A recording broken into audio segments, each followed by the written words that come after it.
चित्त शुद्धता ध्यानको परिचय। हाम्रो मन एकदम चञ्चल छ, स्थिर छैन।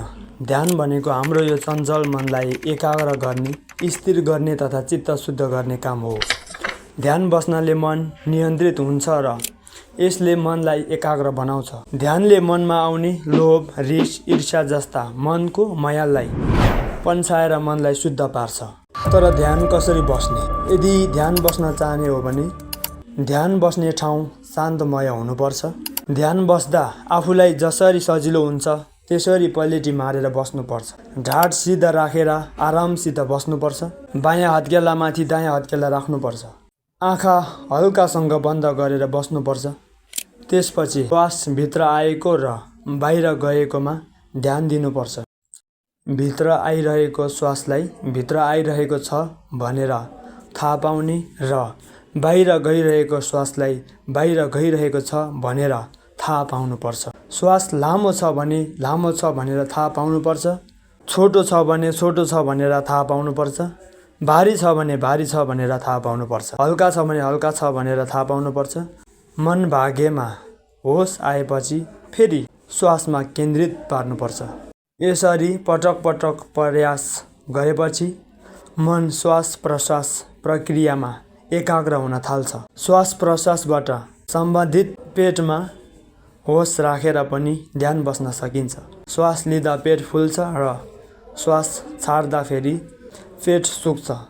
पेट फुल्दाखेरि फुल्दैछ र पेट सुक्दाखेरि सुक्दैछ भनी थाहा पाउनुपर्छ।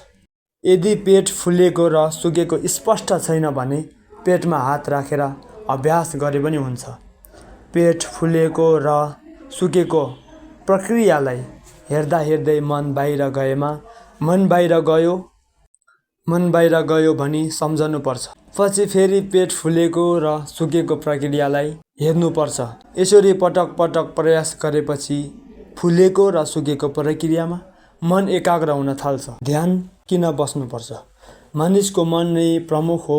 मानिसले राम्रो वा नराम्रो जुनसुकै काम गरे पनि सबभन्दा पहिले त्यो काम मनबाट नै सुरु हुन्छ। त्यसैले मनलाई शुद्ध तथा परिशुद्ध राख्नु अत्यन्त जरुरी छ। यो काम ध्यान बस्नाले मात्र सम्भव हुन्छ। ध्यान बस्नाले स्मरण शक्ति बलियो हुन्छ। ध्यानले विद्यार्थीहरूलाई आफ्नो पढाइमा र विविध कार्यमा एकाग्र हुन मद्दत गर्छ। पढाएकोमा ध्यान केन्द्रित गर्न सक्ने हुनाले पढाइमा तेजिलो हुन्छ। नर्भस हुने विद्यार्थी परीक्षामा अनुत्तीर्ण हुन्छ। उत्तीर्ण भए पनि कम अङ्क प्राप्त हुन्छ। ध्यान बस्नाले नर्भसपन हटेर जान्छ। आत्मविश्वास बढ्छ। मन शान्त हुन्छ। छिटो र सही निर्णय गर्ने क्षमताको विकास हुन्छ। ध्यान बस्नाले हाम्रा सबै काम व्यवस्थित प्रभावकारी हुन थाल्छ र हामी सफल हुन्छौँ।